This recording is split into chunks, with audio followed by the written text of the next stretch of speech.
C'est vrai, tout le monde ici a l'air ordinaire, mais nous sommes un peuple de nanars diffusants.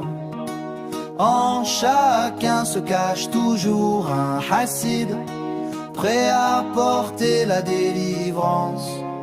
Alors le prof de Torah à Givati, le prof de langue à Modine, le voisin du dessus distribue les livres de Rabbeinu, déjà un mois en mission. L'avocate est une diffusatrice, fait des tournées à Jérusalem. Son frère Amo, technicien, joue maintenant nanar sur la place de la ville.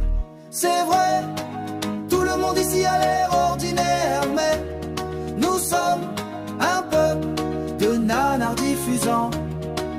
En chacun se cache toujours un hassid, prêt à porter la délivrance.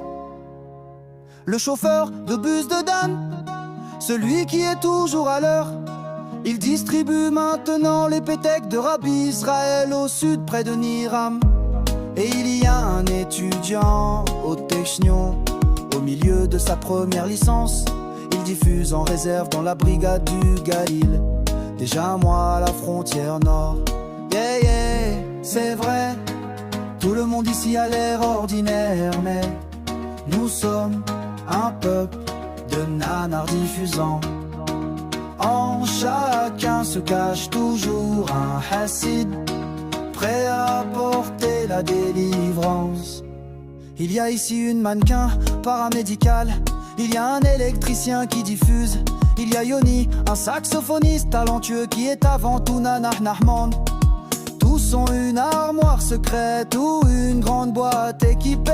Il y a un livre et un manteau, toujours prêt pour le défi. C'est vrai, tout le monde ici a l'air ordinaire, mais nous sommes un peuple de nanars diffusants. En chacun se cache toujours un hassid, prêt à porter la délivrance.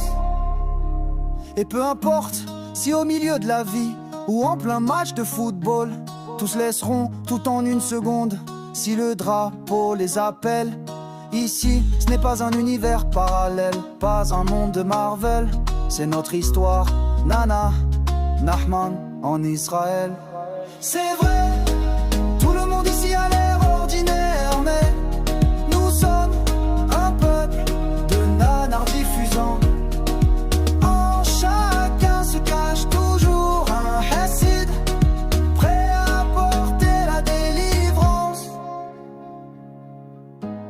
Ce n'est pas une histoire